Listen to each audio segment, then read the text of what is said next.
Good morning, everyone. Today is our second lesson for week 5, and we're going to be talking about percent rate of change again, but this time our objective is to compute the values of these functions.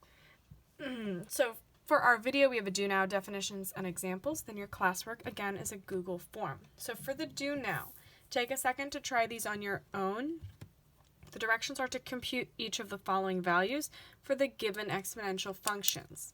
So for number 1, f of x equals 2 times 3 to the x at x equals 4. Pause the video, take a second to do those on your own.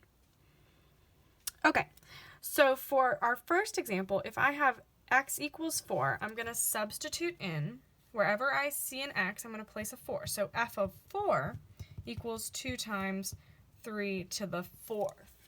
Then I'm going to use my order of operations. Exponents comes before multiplication. So I get 2 times 3 to the 4th is 3, 9, 27, 81, or you could do that in your calculator. And then 2 times 81 is 162. All right, for number 2, f of x equals 54 times 0.8 to the x at x equals 10. I'm substituting in a 10 wherever I see an x. 0.8 to the 10. Now, for this example, I don't know what 0.8 to the 10th is off the top of my head, so I'm going to get out my calculator, and I'm going to say 0.8 to the 10th, and I get 54 times 0.107, so I multiply this by 54, and my final answer will be 5.798, or if I round to 2 decimal places, that would be 5.8. All right, so the reason we're practicing computing exponential functions is because we're going to be doing exponential functions again today, but specifically the percent rate of change formula. Now, as a quick review from what we did in the last video, this is my percent rate of change formula. Remember, P is my initial value. R is my rate as a decimal, so that percentage always goes to decimal. And T is my time, which could be any amount of time. Hours, minutes, days, years, months. Okay, so let's do a first example. What we're doing initially is going to be the same as what we did in the last lesson, and the new part is just going to be computing a value. So for number 1, the math club at UMBC has a $500 budget for the school year. They want to put the money in a savings account that has an interest rate of 1% per month. Write a formula to model how much money the club will have after each month if they do not spend any money and they keep all the interest in the bank. How much money will they have after 1 year? Okay, so this first part, write a formula, that's what we did in the last lesson. Okay, so let's do that, and then we can find how much money will they have after 1 year. So, they have a $500 budget, so I'm going to circle that, and they have an interest rate of 1% per month. So we know interest will always be growth, right? Will always be growth. So the initial value looks like $500. So P equals 500. My rate, it looks like the percentage is 1%, which means as a decimal that would be 1 over 100 or 0.01. So then I'm going to write my formula. F equals P times 1 plus my R value, all to the T. If I simplify this, I get 500 times 1.01 to the T. Okay, now we want to figure out how much money will they have after 1 year. But what's interesting is the rate is 1% per month. So since we have months here and years here, we need to have a common unit for time. So the time is 1 year, but since the interest rate is per month, I'm going to rewrite 1 year as 12 months. So it's important, you want to make sure you have the same unit in these, okay? So not every time will you have the same unit. Most times you will, but in case you don't, 1 year, we're going to express that as 12 months because the interest rate is per month. Okay, so then if my t is 12, I'm going to have 500 times 1.01 to the 12th. Then I'm going to go to my calculator, and I'm going to have 1.01, and I use my exponent button to the 12th, which is, I get f equals 500 times 1.1268, etc. So I'll multiply that by 500, and I get 563.41. And since this is an amount of money, my final answer is going to be $563.41, or $563.41. Oops, sorry, you couldn't see the bottom.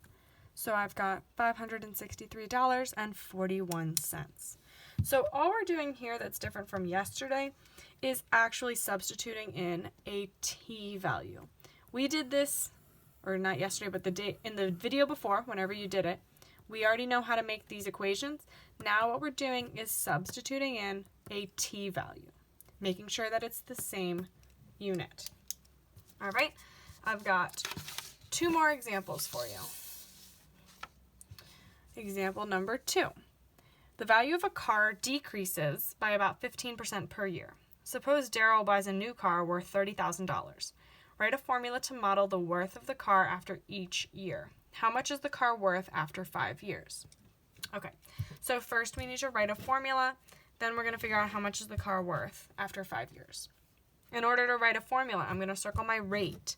I'm also going to circle that this, or underline that this decreases. Okay, that's a key word. It decreases 15% per year. The new car is worth $30,000. Okay, so let's start with my P, my initial value. P, the initial value is $30,000. That's how much he paid for the car. That's how much the car was initially worth. Now the rate, this one's tricky, right? It's 15% is my percentage, but it decreases by 15% per year. So since it says decreases, I'm putting in a negative because we want to show this is going to be going down. So negative 15 divided by 100 will be negative 0.15 for my rate. Okay? Then when I substitute these values into the formula, I have 30,000 times 1 plus negative 0.15 all to the t, or 30,000 times 0.85 to the t. Because 1 plus minus 0.15 is the same thing as 1 minus 0.15, which is 0.85.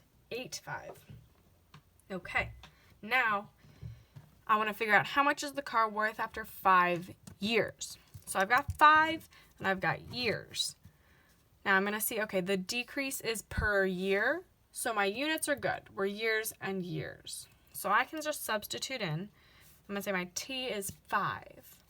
So F equals 30,000 times 0.85 to the 5th, right?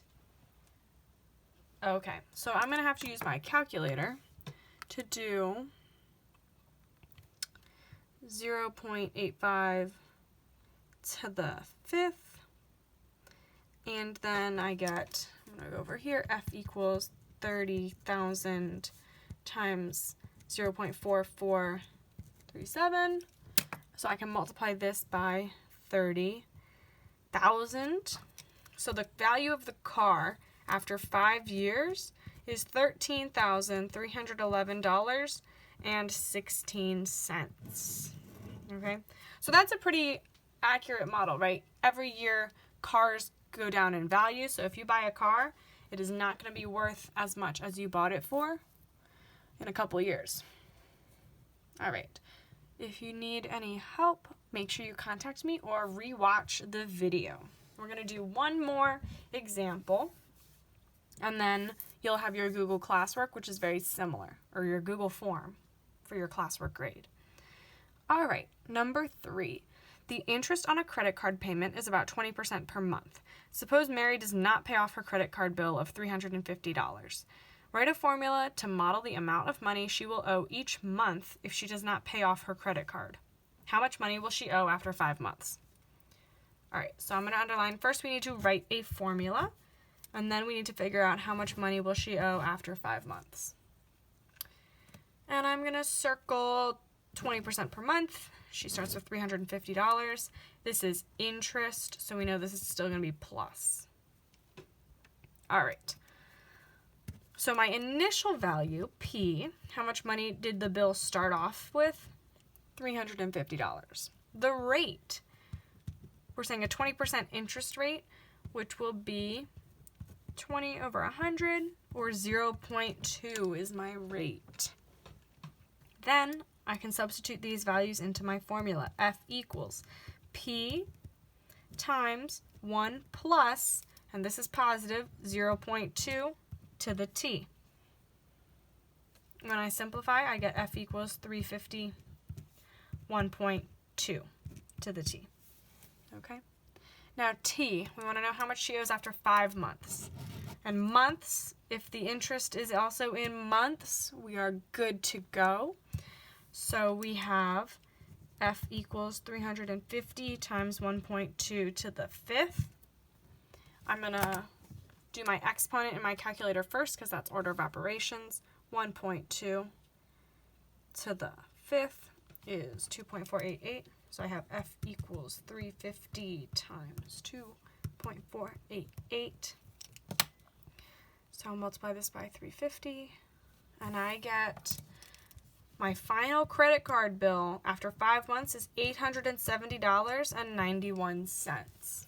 Okay? So with a 20% interest rate after 5 months, now Mary owes $870.91. Okay?